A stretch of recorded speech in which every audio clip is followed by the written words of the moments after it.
with no casualties. Only one little girl has been hurt, and we hope she will be well. Let's go straight to our correspondent Imran Khan, who's joining us live from occupied East Jerusalem. So Israel, it's been a few hours now, Imran, that Israel has lowered the alert level. So what's happening there now? Well, Israel remains on high alert, although the threat from Iran, they say, is officially now over.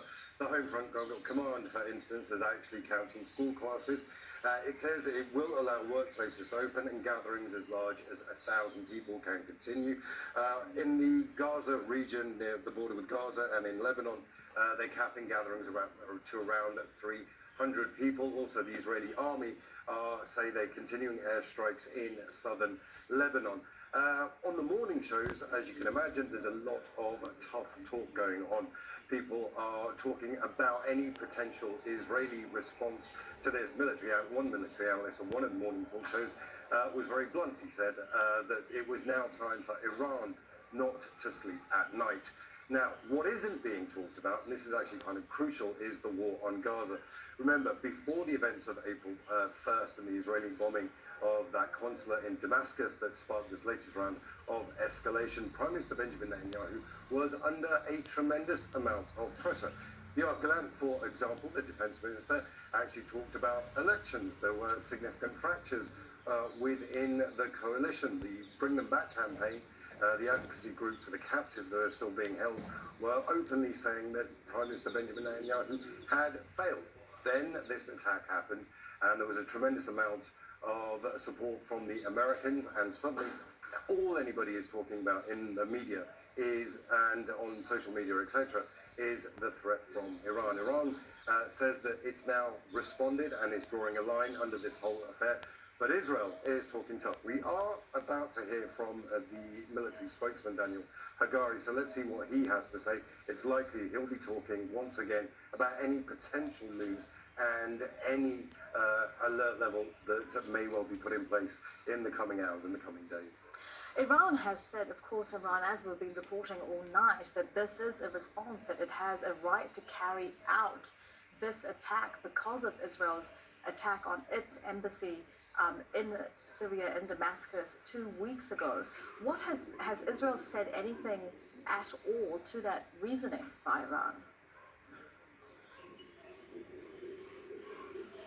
Well, I mean, Israel has always been very clear that it was expecting an assault from Iran. They had a 48-hour window that they were talking about, that there was going to be a response. That all happened about 24 hours ago. There was a Hezbollah attack, quite a big Hezbollah attack within that time frame. But the Israelis have always said since April the 1st that they're expecting an attack. What they were looking for was where it was going to come from. Whether it was going to come from Iranian territory into Israeli territory, which we now know actually happened. But the Israelis are also actually playing this up as well. They're talking about the fact that most of these missiles, these rockets, these drones, were actually intercepted, that no real damage was done. But then you have to look at the Iranian side as well. For the Iranians, it wasn't so much of a case of where the missiles were actually landing, but the fact that they actually launched and they mounted this huge attack in the first place. So there's a lot going on here of tit for tat, but there'll be a lot more of that going on diplomatically. The real fear now, though, is what Israel does next and how that will lead to an Iranian response. Imran, thank you very much. Imran Khan with the latest live in occupied East Jerusalem. Iran's Supreme Leader Ayatollah Ali Khamenei has issued a statement saying the malicious Zionist regime will be punished. Attacking our consulate is like attacking our soil. He goes on to say the malicious regime has made a wrong move in this case. Outside the British embassy in Tehran, Iranians celebrated the recent attacks on Israel. While some citizens joined the celebrations in vehicles, beating their horns and waving flags out of windows, others participated on foot, launching fireworks and chanting "Death to Israel."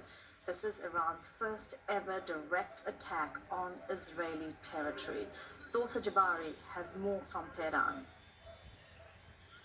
Operation True Promise appears to have wrapped up after nearly 3 hours of a barrage of drones, ballistic missiles, and cruise missiles that were launched towards Israel. Now, Iran has said that this is their right to defend themselves, and that is why they've launched this unprecedented attack against Israel. The Iranian Foreign Minister Amir Hossein Abdullahian said that Iran had given the United States advance warning. The Revolutionary Guard issued a number of statements, the last of which said that they hit military target, but that it was successful. Of course, that is being disputed by Israeli officials, saying they've sustained minor damage. This is going to be seen by many Iranians who will wake up to the news on Sunday morning as a historic event in the country. For over 40 years, Iran has been talking about going to war with Israel as one of its main adversaries as a result of a number of events. But certainly over the past few weeks, things have really increased the tensions between the two countries.